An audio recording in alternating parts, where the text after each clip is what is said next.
Mind of terrorists. Princeton University has canceled a speech by two former terrorists saying there were complications. The men, a former PLO terrorist and a gang member in Lebanon, are on the lecture circuit. And here they are. Walid Shoebat is a Palestinian and Zak Anani is Lebanese. We'll begin with you, Mr. Shoebat. What did you do and why did you do it?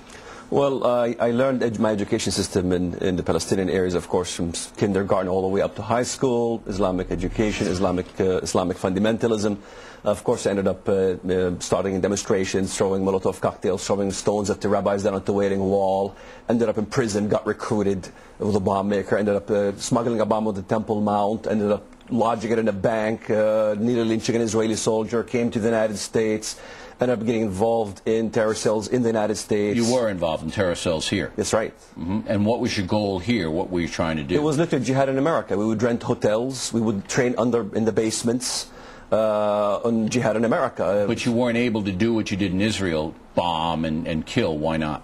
Because the education here is to prepare the way for a future jihad in America when the time is ready. Okay, so when you were here in America after you had bombed or helped out the bombers in Israel, you were basically training for a future mission. Future mission in America. How many people do you estimate are doing that right now? How many cells are there in the USA? Well, I could say several. I don't know exactly. I've left the thing a long time ago. All Palestinian or Al-Qaeda? Oh, from all over. From all over. My recruiter's name was Jamal Saeed. He was a professor from the Jordanian University. He is notorious. It is said he's a notorious friend of Abdullah Azzam.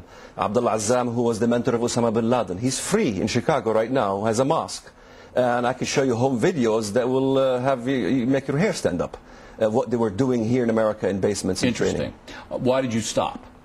Well, my life took a turn. I started examining why I hated Jews at one point in time. And I studied Jewish history, the Bible. Right, so this was just within you, you wanted to change? Just research and study. And I started asking myself, why did we hate the Jewish people?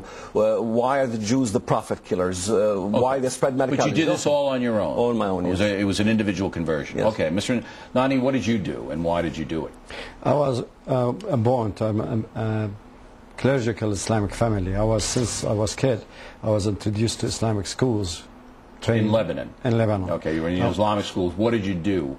Okay, in my very childhood, I was trained and educated with hatred education.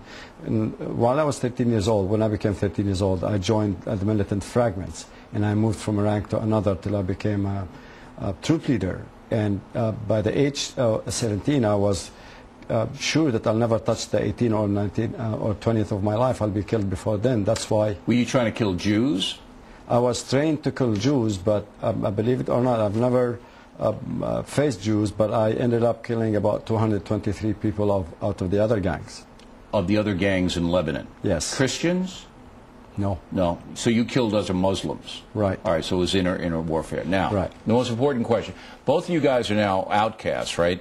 That's you right. fear for your lives, right? People trying to kill you because you've turned and now you're talking about terrorism, so they want to kill you. Right. So you could wind up dead any time. It's true. You're not afraid? It's worth it. Somebody has to tell America what real terrorism is about. It has nothing to do with land. It's got nothing to do with occupation of, quote, Palestine. It's got nothing to do with occupation of, quote, Iraq.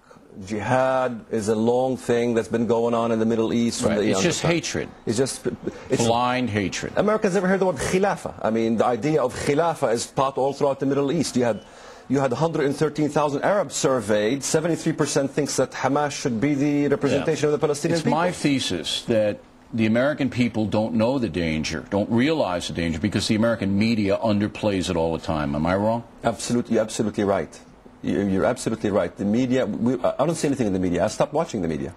The media is the streets of what's happening over in the West Bank. Can I go to Ramallah, stand in a street corner, and have a pamphlet saying suicide bombing is wrong?